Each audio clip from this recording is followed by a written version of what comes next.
दहेज, समाज क्या कहेगा। हमें तो आपकी बच्ची पसंद आ गई है। हमारे लड़के की कद काठी के हिसाब से देखे तो दोनों की जोड़ी बहुत अच्छी लगेगी। जैसा आप सही समझे। बेटा योगेश, तुम दोनों को अगर टाइम चाहिए तो आपस में अकेले में कुछ बात कर सकते हो। हम बाहर चले जाते हैं। जी पिताजी, जैसा आप कहें। योगेश और सविता को अकेले वक्त देकर सब वहां से चले जाते हैं। चाय कैसी लगी? चाय भी अच्छी लगी और आप भी। सच में? हाँ, मैंने तो फोटो देख के ही हाँ बोल दिया था। मुझे भी आप अच्छे लगे। आपको कुछ पूछना हो तो पूछ लीजिए, जैसे खाना बनाना आता है या नहीं, घर के क्या क्या काम कर लेती हूँ, वगैरह वगैरह। वो तो मेरी माँ आपकी माता जी से पूछ ही लेंगी। वो मेरा डिपार्टमेंट नहीं है। इधर योगेश और सविता जिंदगी भर का साथ जोड़ने की बात कर रहे थे। उधर सविता के पापा योगेश के पिताजी के सामने हाथ जोड़ के खड़े थे। देखिए, हमारा बेटा पढ़ा लिखा है, अच्छी नौकरी करता है। उसमें जितना पैसा लगा है कम से कम उतना तो मिलना चाहिए ना। 10 लाख से कम में तो नहीं हो पाएगा। बेटी हमारी बहुत होनहार है और 7 लाख भी तो कम नहीं होते हैं ना जी। अगर आप हमारी बेटी को शादी के बाद काम करने देंगे तो 3 लाख तो 6 महीने में ही कमा लेगी। हमारे घर में ये सब नहीं होता। औरतें घर संभालती हैं और आदमी बाहर के काम। जरा मेरी बात तो समझिए। एक कार देने के बाद 10 लाख रुपए नगद देने में हमारी कमर टूट जाएगी। और इसके अलावा टीवी फ्रिज तो देना ही पड़ेगा। शादी की तैयारियां, मेहमानों की पूछ परख, बारातियों का स्वागत। बेटी की शादी में बाप पर बहुत दबाव होता है जी। देखिए, हमारा बेटा कोई दुकान में रखी चीज नहीं है जिसके ऊपर हम भाव ताव कर सके और आप उसे कम दाम में खरीद लेंगे। 10 लाख से एक भी रुपया कम नहीं होगा। ठीक है, जैसा आप कहे जी, पर आधा पैसा अभी और आधा कन्यादान के वक्त दे देंगे। अरे, इसमें भी किश्त मांग रहे हैं आप? हमने तो सोचा था कि अच्छा परिवार होगा आपका। अच्छा ही परिवार है देवनाथ जी, पर पैसों की थोड़ी तंगी है ना, वरना सब ठीक ही है हमारे परिवार में जी।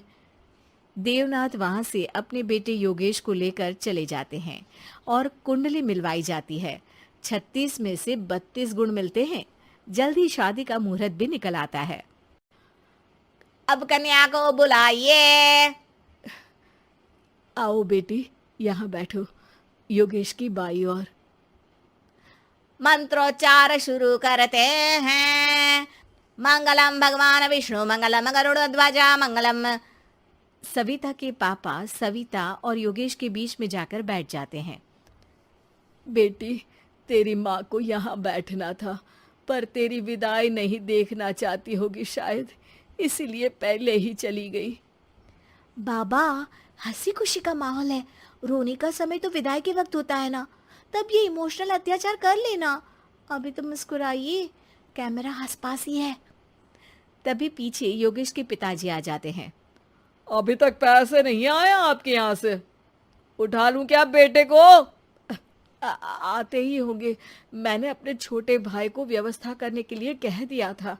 अरे तो जल्दी कराइए ना, वरना देर हो जाएगी। समझ रहे हो ना आप? योगेश और सविता दोनों एक दूसरे की तरफ देखते हैं। सविता चाहती है कि योगेश कुछ बोले, पर योगेश अपना मुंह दूसरी तरफ फेर लेता है। पापा, कितने पैसे की बात की है आपने? अरे बेटी, तुझे इससे क्या मतलब? मेरी डील की है ना, तो मुझे तो पता ही होना चाहिए। कन्यादान की विधि शुरू करेंगे। तभी योगेश के पिता वापस वहां आ जाते हैं। पैसे देते हैं या बेटे को उठवा लूं? मैं आपके हाथ जोड़ता हूँ जी, थोड़ा सा इंतजार कर लीजिए। देवनाथ वहां से चले जाते हैं। तुम अपने पिताजी से कुछ कहते क्यों नहीं? उनके सामने कोई आवाज नहीं उठाता। ऐसा नहीं है, कोई तो उठाएगा ही। तभी वहां सविता के चाचा एक बैग लेकर आते हैं और सविता के पापा को देते हुए कहते हैं, 9 लाख ही हुए। आत्माराम इशारा करके योगेश के पिता को वहां बुलाते हैं। क्या? सिर्फ 9 लाख? बाकी 1 लाख कहाँ है? नहीं हो पाए जी, शादी के बाद कर देंगे। अरे आप बात से पलट रहे हैं। जल्दी से अभी के अभी पूरे पैसे लाइए, वरना बेटे को उठाऊं क्या? देखिए मैं आपके पाँव पड़ता हूँ। रुक जाइए पापा, रिश्ते हाथ पकड़कर जोड़े जाते हैं, पांव पकड़कर नहीं। बेटी तू चुप रह। नहीं, ये कब से बस कह ही रहे हैं कि उठवा लूं, पर कोई उठ ही नहीं रहा। लो, मैं ही उठ जाती हूँ। बेटा, अपशगुन हुआ। दहेज लेना सबसे बड़ा अपशगुन है, पाप है, पाखंड है। और योगेश, तुम्हें मैं पसंद हूँ तो कुछ बोलते क्यों नहीं?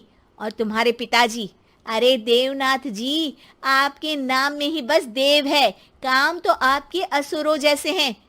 पर गलती आपकी नहीं, गलती मेरे पिताजी की है, जो आप जैसे लोगों को घर की दहलीज भी चढ़ने देते हैं। लेकिन एक बात साफ है, मैं आपके घर की दहलीज कभी नहीं चढ़ूंगी।